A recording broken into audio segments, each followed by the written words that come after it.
तो हेलो बच्चों, स्वागत है आपका डीएस कोचिंग क्लासेस में। एग्ज़ाम बहुत नज़दीक आ गए हैं। तो अभी हमारा जो फोकस है वो डायरेक्टली इम्पोर्टेंट क्वेश्चन पे है। तो बच्चों, आपको इम्पोर्टेंट क्वेश्चन मिलने वाले हैं। सारे सब्जेक्ट के इम्पोर्टेंट क्वेश्चन आपको डीएस कोचिंग क्लासेस पे मिलने वाले हैं, ठीक है। तो आज हम जो हमारा टॉपिक है वो है सामाजिक विज्ञान, मतलब सोशल साइंस। उसका फर्स्ट चैप्टर है यूरोप में राष्ट्रवाद का उदय। उससे जो भी इम्पोर्टेंट क्वेश्चन बन सकते हैं वो मैंने इस वीडियो में कवर किए हैं। तो आप वीडियो पूरी देखिए। आपको अति लघु उत्तरीय क्वेश्चन और बहुविकल्पीय दीर्घ उत्तरीय क्वेश्चन, सारे क्वेश्चनों के इम्पोर्टेंट क्वेश्चन जो भी इस चैप्टर से बनने होते हैं, जो बनते हैं क्वेश्चन, वो मैंने इस वीडियो में लिए हैं। तो आप शुरू से पूरी वीडियो एंड तक देखिए। तो हमारा जो बहुविकल्पीय क्वेश्चन पहला है कि राष्ट्रवाद का प्रारंभ जिस देश में हुआ वह कौन सा, मतलब कौन सा देश है जहां राष्ट्रवाद का प्रारंभ सर्वप्रथम हुआ है। तो ऑप्शन 4, बहुविकल्पीय में 4 ऑप्शन होंगे, ठीक है। तो आपको कोई एक ऑप्शन बताना होगा, ठीक। तो पहला ऑप्शन है हमारा जर्मनी, दूसरा है इटली, तीसरा है फ्रांस और चौथा है इंग्लैंड। तो आप सबको पता है कि जो राष्ट्रवाद का उदय हुआ था वो हुआ था फ्रांस से। कहाँ से हुआ था? फ्रांस से। तो ये हमारा गा वाला सही हो जाएगा, ठीक है। जर्मनी को किस वर्ष एक स्वतंत्र राष्ट्र घोषित किया गया? जर्मनी देश को किस वर्ष एक स्वतंत्र राज्य घोषित किया गया? तो 1871 में। कब किया गया था? 1871 में, ठीक। तीसरा है जर्मनी का एकीकरण का श्रेय इनमें से किसको दिया जाता है, या जर्मनी के एकीकरण की मुख्य भूमिका किसने निभाई थी? तो ऑटो वॉन बिस्मार्क ने जर्मनी के एकीकरण में श्रेय दिया था। इनकी महत्वपूर्ण भूमिका रही थी, ठीक है। तो उस जो का है वो सही हो जाएगा। ये जो ऑप्शन का है ये सही हो जाएगा, ऑटो वॉन बिस्मार्क, ठीक। चौथा क्वेश्चन है नेपोलियन का संबंध किस देश से था? नेपोलियन का संबंध किस देश से था, ठीक। तो नेपोलियन का संबंध किस देश से था बेटा? नंबर 1 है जर्मनी, दूसरा है इटली और तीसरा है फ्रांस, चौथा है इंग्लैंड। तो नेपोलियन का जो संबंध था वो था फ्रांस से। कहाँ था बेटा? फ्रांस से, ठीक है। तो नेपोलियन का संबंध फ्रांस से था। तो ये गा वाला हमारा ऑप्शन सही हो जाएगा, ठीक। उसके बाद इटली का एकीकरण किसके नेतृत्व में किया गया? तो 4 ऑप्शन इसमें भी हैं, Giuseppe Garibaldi, Otto von Bismarck, Napoleon William प्रथम। तो ये इटली का एकीकरण किस नेतृत्व में किया गया था? जियोस्पे गैरिबॉल्डी के नेतृत्व में किया गया था, ठीक है। तो ये हमारा कौन सा ऑप्शन सही हो जाएगा?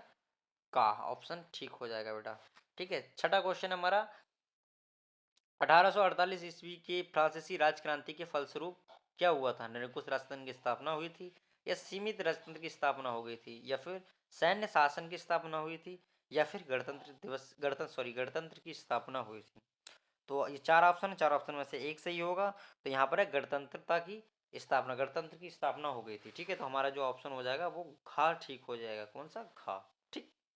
उसके बाद है जर्मन संस्कृति में वोक्सजिस्ट का आशय क्या था? मतलब वोक्सजिस्ट का आशय क्या था, उसका मतलब क्या था? राष्ट्र, इंग्लैंड, आम जनता, या फिर संसद? जर्मन संस्कृति में, ठीक है।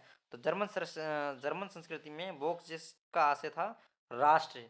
वोक्सजिस्ट का आशय क्या था? राष्ट्र, ठीक है। तो ये हमारा पहला ही आंसर, पहला ऑप्शन सही हो जाएगा। नेक्स्ट है संसदीय प्रजातंत्र की स्थापना किस देश में सर्वप्रथम हुई थी? तो का इटली है, खा इंग्लैंड है, का फ्रांस, घा जर्मनी। तो सबसे पहले कहाँ हुई थी? तो प्रजातंत्र की स्थापना हुई थी इंग्लैंड में। कहाँ हुई थी? इंग्लैंड में, ठीक है।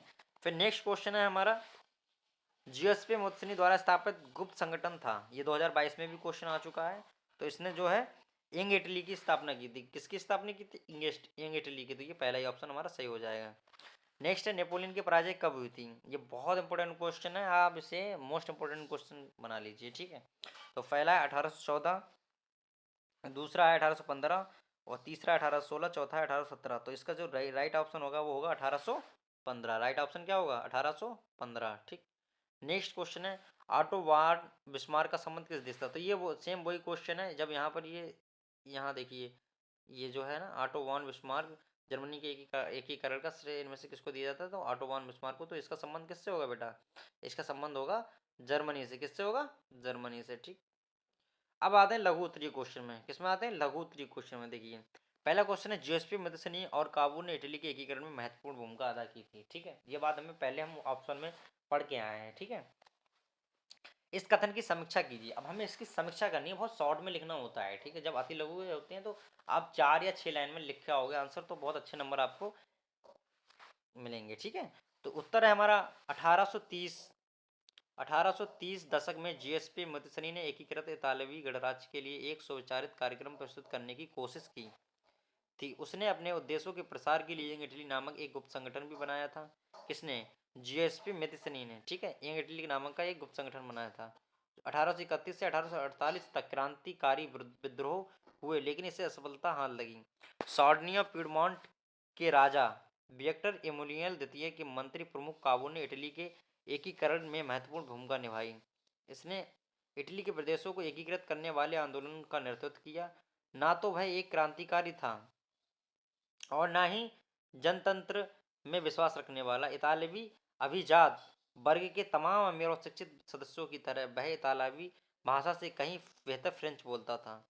फ्रांस से सार्डिनिया पिडमोंट की एक चतुर कूटनीति संधि जिसके पीछे काबूल का हाथ था, वह 1859 में ऑस्ट्रिया को हराने में कामयाब रहा, ठीक है। ये पहले का आंसर है, ठीक। जिसमें और काबुल की इटली के एकीकरण महत्वपूर्ण भूमिका अदा की। इस कथन की समीक्षा कीजिए। तो इन दोनों के बारे में बताया गया है, यही इसकी समीक्षा है, ठीक है। अभी हम नेक्स्ट देखते हैं बेटा। नेक्स्ट क्वेश्चन है हमारा, नेपोलियन ने निसंदेह फ्रांस में लोकतंत्र को नष्ट किया था, परंतु प्रशासनिक क्षेत्र में उसने क्रांतिकारी सिद्धांतों का समावेश किया था ताकि पूरी व्यवस्था अधिक तर्कसंगत और कुशल बन सके। इस कथन की पुष्टि कीजिए। तो बेटा उत्तर है इसका, नेपोलियन नेपोलियन ने निसंदेह फ्रांस में लोकतंत्र को नष्ट किया था, परंतु प्रशासनिक क्षेत्र में उसने क्रांतिकारी सिद्धांतों का समावेश किया था ताकि पूरी व्यवस्था अधिक तर्कसंगत और कुशल बन सके। 1804 की ईस्वी की नागरिक संहिता, जिसे आमतौर पर नेपोलियन की संहिता के नाम से भी जाना जाता है, के तहत निम्नलिखित परिवर्तन किए थे। कौन कौन से परिवर्तन किए थे? देखो, नंबर 1 है, जन्म पर आधारित विशेषाधिकार का समाप्त कर दिए गए थे। जन्म के आधारित पर मतलब विशेषाधिकार समाप्त कर देगी। आप बड़े हो, कौन से घर में पैदा हो रहे हो, इससे उन्हें कोई मतलब नहीं था। ये आपको आगे चल के खुद तय करना होता था, ठीक है। सेकंड है, उसने कानून की समीक्षा समक्ष बराबरी और संपत्ति के अधिकार को सुरक्षित बनाए रखा, ठीक है। और तीसरा है, डच डच गणतंत्र स्विट्जरलैंड, इटली और जर्मनी में नेपोलियन ने प्रशासनिक विभाजनों को सरल बनाया, सामंती व्यवस्था को खत्म किया। और नेक्स्ट, चौथा, किसानों को भू दासत्व और जागीरदारी शुल्कों से मुक्ति दिलाई। शहरों में भी कारीगरों के श्रेणी संघों के नियंत्रण। चौथा है हमारा, यातायात और संचार व्यवस्थाओं को सुधार किए है, ठीक है। तो बेटा अभी ये नेक्स्ट क्वेश्चन हमारा वो है, उदारवाद की प्रमुख विशेषताओं का वर्णन कीजिए। इसका आंसर है बेटा, उदारवाद लैटिन भाषा के शब्द लिबर से बना है, जिसका अर्थ है आज़ाद नए माध्यम वर्गों के लिए। उदारवाद का अर्थ व्यक्ति के लिए आज़ादी और कानून के समक्ष बराबरी। इसकी प्रमुख विशेषताएं निम्नलिखित थी, ठीक है।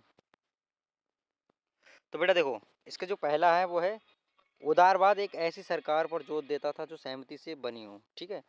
उदारवाद निरंकुश शासक और पादरी वर्ग के विशेष अधिकारों व समाप्ति, संविधान तथा संसदीय प्रतिनिधि सरकार का पक्षधर था, ठीक है। नेक्स्ट है, 19वीं सदी के उदारवादी निजी संपत्ति के स्वामित्व की अनिवार्य पर भी बल देते थे।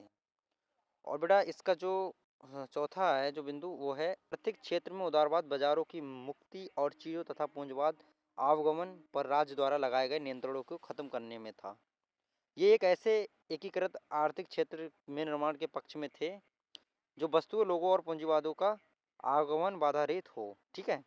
नेक्स्ट हमारा दीर्घ उत्तरीय प्रश्न, ठीक। किन्हीं दो देशों पर ध्यान केंद्रित करते हुए बताएं कि 19वीं सदी में राष्ट्र निर्माण किस प्रकार विकसित हुए। ये एनसीईआरटी का क्वेश्चन 2022 में आया हुआ है बेटा, इसे अच्छे से रीड कर लेना, ठीक है। 19वीं शताब्दी में लगभग पूरे 19वीं शताब्दी में लगभग पूरे यूरोप में राष्ट्रीयता का विकास हुआ, जिस कारण जिस राज्य का उदय हुआ, इनमें बेल्जियम और पोलैंड भी ऐसे ही देश थे। 1815 ईस्वी में नेपोलियन की हार के बाद वियना संधि द्वारा बेल्जियम और पोलैंड को मनमाने तरीके से अन्य देशों के साथ जोड़ दिया गया, जिनका आधार यूरोपीय सरकारों की ये रूढ़िवादी विचारधारा थी कि राज्य व समाज के स्थापित पारंपरिक संस्थाएं जैसे राजतंत्र, चर्च, सामाजिक ऊंच नीच, संपत्ति और परिवारवाद आदि बने रहने चाहिए। इसका बेल्जियम व पोलैंड ने विरोध किया, अपने को स्वतंत्र राष्ट्रीय राज्य के रूप में स्थापित किया। इनका निर्माण निम्न प्रकार हुआ। नंबर 1, बेल्जियम वियना कांग्रेस द्वारा बेल्जियम को हॉलैंड के साथ मिला दिया गया, परंतु दोनों देश में ईसाई धर्म के कट्टर विरोधी मतानुयायी रहते थे। जहां बेल्जियम में कैथोलिक थे, वहीं हॉलैंड में प्रोटेस्ट। हॉलैंड का शासक भी हॉलैंड वासियों को बेल्जियम वासियों को से श्रेष्ठ मानता था। अतः इस श्रेष्ठता को बनाए रखने के लिए उनमें सभी स्कूलों में प्रोटेस्ट धर्म की शिक्षा देने की राजज्ञा जारी की। इसका बेल्जियम वासियों ने कड़ा विरोध किया। इसमें इंग्लैंड ने भी उनका साथ दिया, जिस कारण हॉलैंड को बेल्जियम को 1830 में स्वतंत्र करना पड़ा। बाद में यहाँ पर इंग्लैंड जैसी संवैधानिक व्यवस्था कायम हुई। नंबर 2, पोलैंड वियना संधि द्वारा ही पोलैंड को 2 भागों में बांट दिया गया और इसका बड़ा भाग रूस को इनाम के तौर पर दे दिया गया। परंतु परंतु जब वहाँ के लोगों में राष्ट्रीय भावना का विकास हुआ तो 1848 में पोलैंड और वार्सा में क्रांति का आरंभ हुआ। रूसी सेनाओं ने कठोरता से दबाव दिया, परंतु राष्ट्रवादियों ने हार नहीं मानी और दोबारा विद्रोह किया। उसमें उन्हें सफलता मिली। नेक्स्ट क्वेश्चन हमारा है बेटा, यूरोप में राष्ट्रवाद के विकास में संस्कृति के योगदान के दर्शाने के लिए उदाहरण दीजिए। तो यूरोप के विकास में नवीन परिस्थिति जैसे कि युद्ध, क्षेत्रीय विस्तार, शिक्षा आदि का जितना योगदान रहा है, उतना ही योगदान संस्कृति का भी रहा है। इसके कुछ उदाहरण निम्नलिखित हैं। नंबर 1, फ्रेडरिक सरियू का यूटोपिया। 1848 ईस्वी में फ्रांस के फ्रेडरिक सरियू ने 4 चित्रों की एक श्रृंखला बनाई, जिसके द्वारा विश्वव्यापी प्रजातांत्रिक और सामाजिक राज्यों के स्वप्न को साकार रूप देने के प्रयास किया गया। उसने कल्पना पर आधारित आदर्श राज्य या समाज यूटोपिया को दर्शाया। इन चित्रों में सभी स्त्री पुरुषों और बच्चों को स्वतंत्रता की प्रतिमा की वंदना करते हुए दिखाया गया, जिनके हाथों में मशाल व मानव के अधिकारों की घोषणा पत्र है। इनमें उनकी पोशाकों को भी राष्ट्रीय आधार देने के लिए एक जैसी रखी गई। तिरंगे झंडे व राष्ट्रगान द्वारा भी राष्ट्र राज्य के रूप को प्रकट करने का प्रयास किया गया। नंबर 2, कार्ल कैस्पर फ्रिज को स्वतंत्रता के वृक्ष का रोपण। जर्मन चित्रकार कार्ल कैस्पर फ्रिज ने स्वतंत्रता के पक्ष का रोपण करते हुए एक चित्र बनाया। इसकी पृष्ठभूमि में फ्रेंच सेना को जेवरेकन शहर पर कब्जा करते हुए दिखाया गया। इसमें फ्रांसीसी सैनिकों को नीली, सफ़ेद व लाल पोशाकों में दिखाया गया है, जो वहाँ के नागरिकों को दमन कर रहे हैं। जैसे किसी किसान की गाड़ी छीन रहे हैं तो कुछ महिलाएं को तंग कर रहे हैं, या किसी के घुटनों के बल बिठा दिया गया है। और नंबर 3, नई दिशा व्यवस्था कायम करते यानी विमुक्तिदाता हैं। यूजीन दोलोकाओ की the massacre at Chios, France के रूमानीवादी चित्रकार देला क्रोवा ने 1824 में एक चित्र बनाया था। इसमें एक घटना को चित्रित किया गया जब तुर्कों ने 20,000 यूनानियों को मार डाला था। इसे कियोस द्वीप कहा जाता है। इसमें महिलाओं व बच्चों की पीड़ा को केंद्र बिंदु बनाया गया है, जिसे चटकीले रंगों से रंगा गया है ताकि देखने वालों की भावनाएं जागृत हों और उनके मन में यूनानियों के प्रति सहानुभूति उत्पन्न हो। इस प्रकार कलाकारों ने अपनी रचनाओं के माध्यम से राष्ट्रवाद को उभारा और संस्कृति का इनमें महत्वपूर्ण योगदान रहा। तो बच्चों, ये हमारे आज के इम्पोर्टेंट क्वेश्चन थे और ये हमारा जो नंबर है 7906309584, दूसरा नंबर है 8923611057। इसके माध्यम से आप हमसे जुड़ सकते हैं। हमारे DS कोचिंग क्लासेस बरेली की ग्रुप से भी जुड़ सकते हैं, व्हाट्सएप ग्रुप से, ठीक है। और टेलीग्राम ग्रुप का हम लिंक जो है वो डिस्क्रिप्शन में दे देंगे। वीडियो अच्छी लगी है तो बेटा लाइक ज़रूर कर देना और हमारे चैनल को सब्सक्राइब कर लेना। यहाँ पर हम आपको हर सब्जेक्ट के इंपॉर्टेंट क्वेश्चन देंगे। उम्मीद करते हैं आपको वीडियो पसंद आई है। उम्मीद करते हैं आपको ये वीडियो पसंद आई होगी।